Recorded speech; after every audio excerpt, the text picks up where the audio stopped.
So let's take a look at some army lists that some of the best players in the world have used to win super major grand tournaments, with a roundup of the most overachieving armies in current 40k.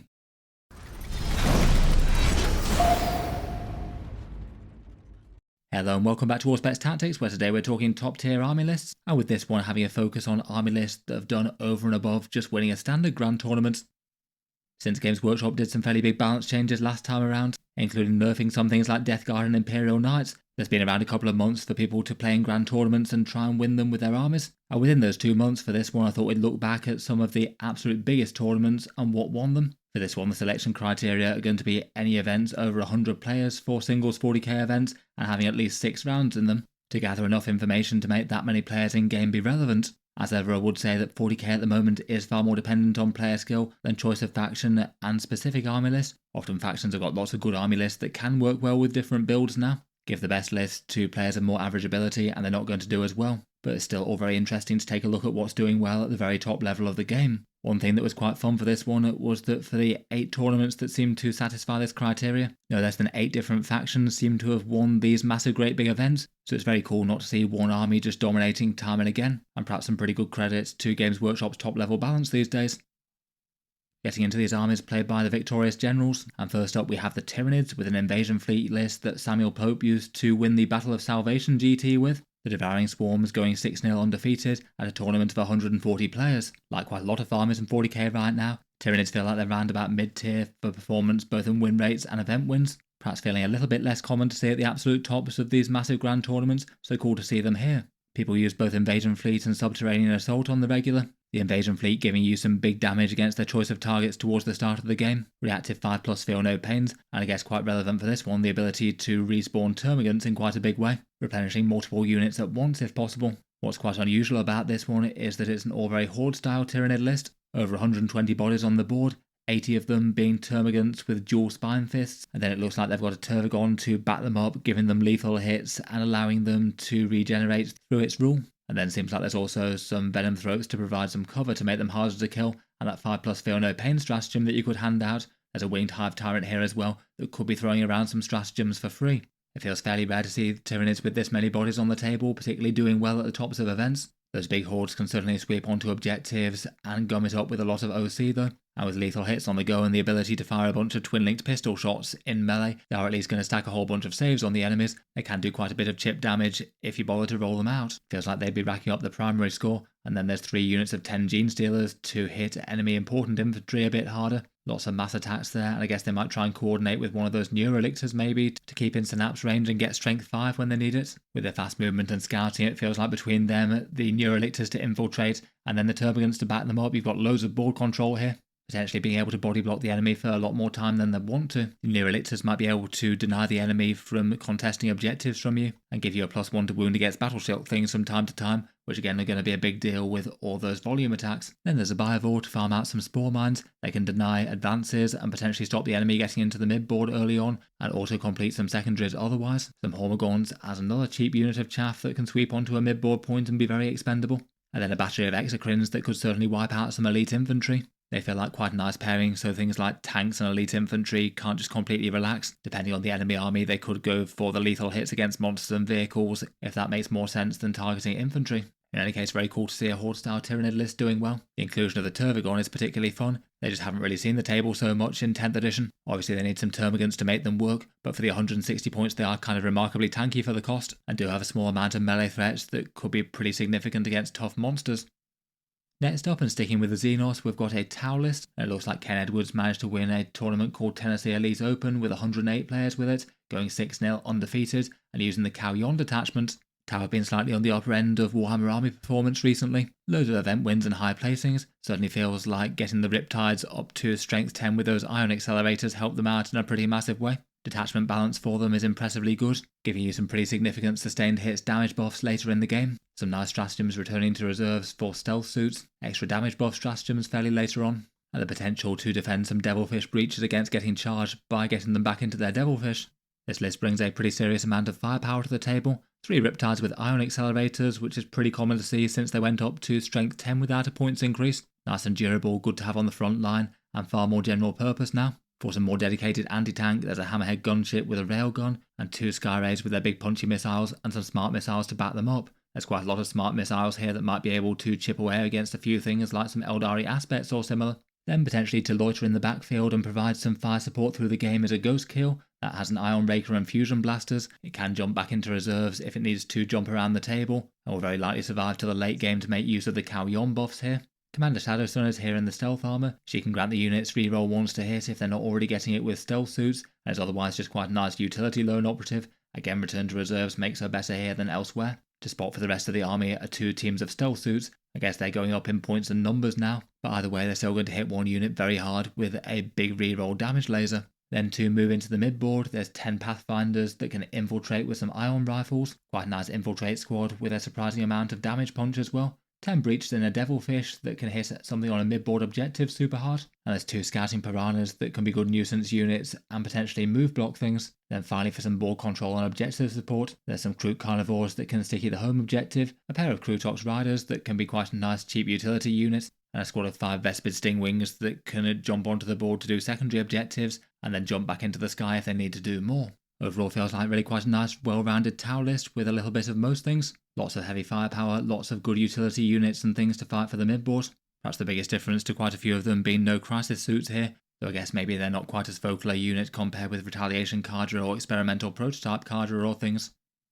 Before we move on to take a look at some other top army lists, I'll just give a quick shout out to today's video sponsor in Bourbon and Bolters. This one's perhaps a final call for their luxury style wargaming event week, planned to be happening on January the 19th, 2026. The idea behind this one is basically to be a week in an all-inclusive hotel, though with an unusually hobby and Warhammer focused theme. A pretty fun idea I've not really seen done so much before. It's being held in North Carolina in the USA, in a great big luxury residence thing called the Black Stallion. As well as the accommodation and the idea being that all meals and drinks are included. They have a bunch of 40k themed hobby and tactics workshops, some hosted by a few notable names from around the internet. 3 mini events over the week, a crusade campaign and a couple of small RTTs, and a few other activities and things beyond that. Here's a few of the people signed up to take part and do the workshop type things, a few of them you might recognise from here on YouTube. They're certainly not aiming this at the cheaper end of the market though, bear in mind, it's certainly priced as a luxury at a $4,000 trip for a week, though I guess they are trying to compete with things like 5-star hotel type things, and do something a bit different, or bear in mind that this is their first event though, and as a result things might be a little bit less tried and tested compared with some that have already happened I suppose. In any case, if you'd like to take a look at their things, then check them out down in the video description, and a big thank you to them for sponsoring this one. Next up, we've got some Chaos lists for World Eaters and Death Guard. The World Eaters seem to be doing okay, both in terms of win rate and event performance, and this list by Innes Wilson did well straight out of the gate, coming first at a tournament called Doonhammer Open, winning 7 games in a row against a field of 133 players. World Eaters aren't really using anything much aside from Berzerker Warband at the moment, getting nice damage buffs on the charge, some useful enhancements, good stratagems to support Berzerkers including extra AP and melee, and some nice utility things including sticky objectives and death. Big hitting 20 strong squads of Khorne Berzerkers certainly took off in fashion a fair bit after the balance pass despite not having points changes. They are pretty terrifying squads that can just obliterate most of the things they're thrown into. There's 2 squads here, both looking like they're being led by Juggernaut Lords, one with Battle Loss to get you there even faster. The Juggernaut Lords make the whole squad faster, and they could take up some pretty threatening positions in the midboard, and then if they're shot Blood Surge into combat with you, potentially automatically into 9 inches away if it made sense. They're a very big investment and not really all that durable for the points cost, though their special rules make them very hard to deal with. Otherwise there's Khan the Betrayer with 10 Berzerkers in a Rhino, which is fairly standard for many lists, just brutal damage output between Khan's damage and the boss for the unit with the rerolls.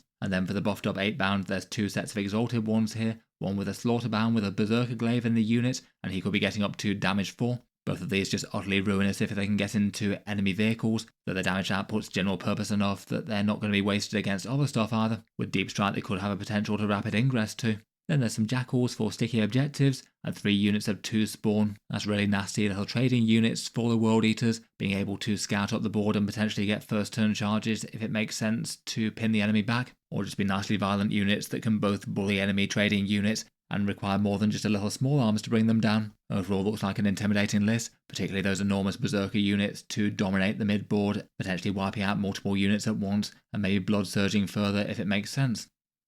Next up we've got the Death Guard. They got hit by a whole bunch of nerfs just prior to the last balance pass, and overall it seems to have put them in a position where they still have kind of okay win rates, still lots of people interested to play the faction, though in terms of actually winning and topping events, they don't really seem to be doing quite so much of that these days. Perhaps often people managing to play around and manage their slightly limited movement when they're on the board at the absolute top level of the game. Clearly that wasn't the case for Alban de Polignac list, who took first at the enormous Paris Wargame Expo of 390 players here. And again, like basically everyone here, a ridiculously experienced tournament player who's done all very well at the WTC in the past. It seems that his version of Death Guard here is just a very balanced and well-rounded one. Pretty much what I'd expect for a fairly standard Virulent Vectorium list for the Death Guard. That's the detachment that gives them the sticky objectives. There's some nice enhancements for the Lord of Contagion and Demon Prince, a few good stratagems including -1 damage in combat, which is pretty big against certain units, and range Plague Marines rerolling all hit rolls and wound rolls. For the elements of the army for some base objective grabbing, there's 2 sets of Poxwalkers to screen out the midboard and get the Afflicted keyword where it needs to be, a set of 2 Spawn to skirmish there as well,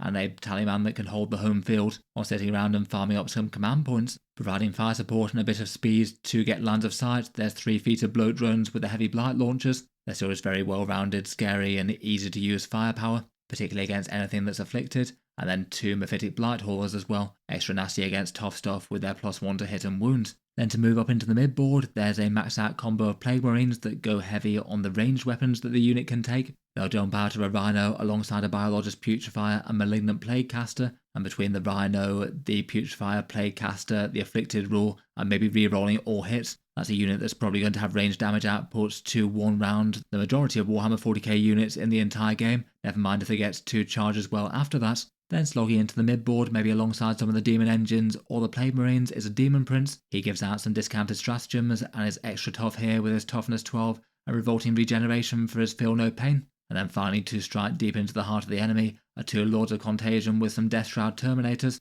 When their target's afflicted, they can drop at 6 inches and get a near guaranteed delivery into melee. And when they get there between the Lord and the squad, they've got enough damage again to 1 round most normal size threats. One of the Lords getting a demon weapon to help him with that. Once they're on the board, there's still effort to take down, and the Lord of Contagion can get up again if you bother to put him down the first time. Overall feels like a Death Guard list that's really well balanced, maybe not so very different to other Virulent Vectorium lists that you can see, and obviously looks like it was played to perfection here.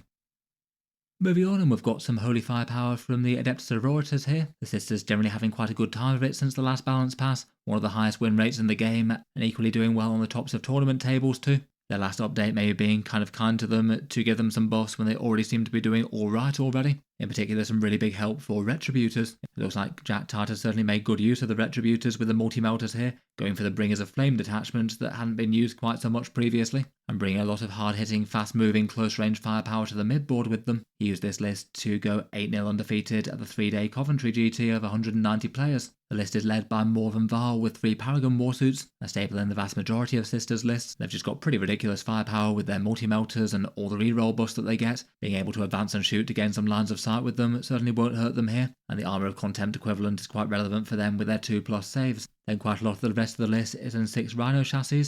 There's 2 Castigators taking autocannons, again maybe liking the advance and shoot here, and they can mark targets for AP debuffs. In particular, the Sanctifier units with all their flamers might enjoy that. Then there's 2 Immolators with multi-melters and 2 Rhinos. I'm not entirely sure as to the splits and the squads going in these ones. I guess potentially the Immolators could split the Dominions and have the Melter Guns riding them to deliver them to battle, and then you could have either Retributors or Sanctifiers and Rhinos, potentially doing some sort of first turn movement shenanigans to scout Rhinos forward and then put Retributors in them maybe. Whichever way around that was played though, that's a whole load of Melter weapons heading for the midboard, any of which can be a pretty monstrous threat in Sisters of Battle with the automatic 6s that they can throw in with the odd miracle dice. Bringers of Flame can allow them all to advance and shoot, and if they can get in super close range within 6 inches, they also get +1 strength. The strength 10 breakpoint is really big on the multi-melters, and all the flamers of the Sanctifiers will certainly enjoy strength 5. Then finally we've got a Dialogist that can make some miracle dice auto 6s, a Canoness with the Iron Surplus who can do some free stratagems, an Astrid Thurger and Agathe Dolan who can grant units devastating wounds. I'm not sure if some of them might be doing lone nuisance character things, but otherwise potentially could be interesting with Retributors. Devastating wounds plus a 6 miracle dice could make for some pretty guaranteed damage with Astrid Thurger, I suppose. Overall though, it is just quite fun to see close range melters and flamers really doing work for Sisters. I think it's one of the playstyles that people most enjoy. It certainly felt a bit weird in 10th edition that Retributors haven't really been all that strong. The points and rules changes help them out in a pretty huge way. Sisters seem to be having a pretty great time of it though, with a number of different army lists and builds. Tournament stats seem to be right up there with Eldari and Admech currently.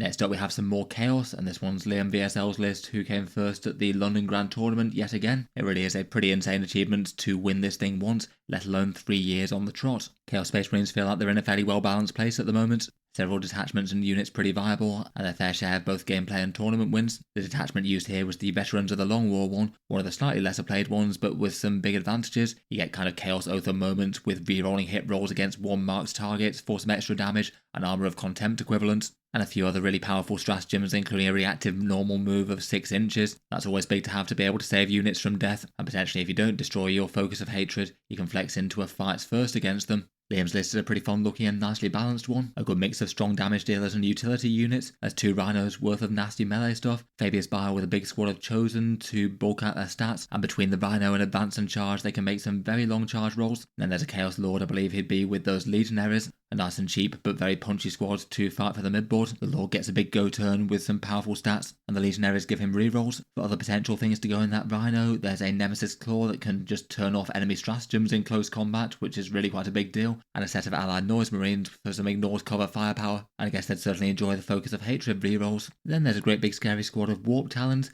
10 models that can jump into an enemy unit, rip them apart, and then if they're unengaged, return to reserves, potentially giving you near enough free kills while the unit stays completely safe, and you can rapid ingress to get them back into the fight quickly if you need to. And some big firepower with 2 Chaos Predators with las cannon sponsons, overall lots of shooting there, plus 2 sets of Obliterators with their flexible firepower and their 1 turn of indirect fire. That again could be particularly powerful with Focus of Hatred. If you're only hitting on a 4+, rerolling all hit rolls is a really big deal. Then finally for some objective and skirmish support, there's a cultist mob for sticky objectives, some chaos bikers for an expendable skirmish squad, and perhaps a surprisingly hard-hitting lone operative Cypher who can do lone operative utility things and also take apart enemy infantry at close range with his pistols. Having access to a 6-inch reactive move is really quite good to keep lone operatives safe as well. This one definitely feels a slightly more off-meta build of a Chaos Space Marine list. I certainly guess it wouldn't be quite as easy as some to play right, but with all these units and their abilities, you have some pretty crazy options with how you could approach enemies. It feels like there's no one plan that the enemy could adopt that doesn't have some answers here. Next up for the big tournament on the other side of the Atlantic, there's the Recon Element list by Wesley St. Hines, winner of the second LVO of 2025. That certainly was very, very cool to see an off-meta Guard Horde list just utterly dominate here. Recon Element does seem to have been a detachment that people have managed some tournament success with from time to time, but it's still very much a lesser played one. It's the detachment that mainly focuses on keeping infantry and mounted things alive. There's a reactive move for platoon units that could potentially hide them behind cover or step up to objectives, one to slow down enemy charge rolls and one to hand out some -1s to hit, plus Walker and Regiment units all get the benefit of cover, potentially also improving their saves as well if they happen to be getting cover from another source too. It means that if you have a vast horde of guardsmen here, they're going to be harder to take down versus just about anywhere else. As you can see, there certainly are a vast amount of models here. Just for standard infantry squads, there's 180 models on the tabletop, 4 sets of 20 Cadian shock troops, 2 sets of 20 Death Corps, 4 more sets of 10 Death Corps, and then 2 Kastan jungle fighters scouting into the midboard with some flamers. That's just a ridiculous staggering amount of objective control and a lot of work for certain lists to take down. Plenty of armies in 40k certainly will chew through a fair amount of bodies in a turn or two, but with the Recon element advantages, it's going to be a fair few less. Those Cadian units all have some commanders in them. They all either have a Cadian Castellan at 4 boosted shooting and 4 back and shoot, meaning that you can't just tag them in combat to shot them up. Ursula Creed being great for some orders, and then 3 of the units are combined with a command squad. I certainly guess Ursula Creed would get some of those to broadcast her orders far and wide, but they also add plenty more bodies to the unit as well. Lots of armies are going to really struggle to bring down those kind of squads, and if enemies get too bold in trying to take them down, you certainly can punish them with a huge amount of special weapon fire on the clapback. There's a lot of melter guns and plasma guns in these units that can be buffed up to a lot of damage. To really punish units that are advancing on your positions though, there's 2 sets of 10 Attilan Rough Riders with hunting lances. Those charges should be able to take apart some of the biggest threats in the enemy army, and again mean that they can't just afford to recklessly advance on the guard positions. And again will add yet more bodies that's going to tax the enemy's volume fire. Then finally for utility there's some Gaunt's Ghosts to jump around the table and do secondary objectives. They can also chip in with a little bit of damage and some orders as well, and a single Scout Sentinel apparently taken to deny Bring It Down partly. They could also chip in a las cannon and a bit of rerolls for the other firepower too. Certainly looks like it'll be an incredibly taxing list to play across 10 games in a big tournament.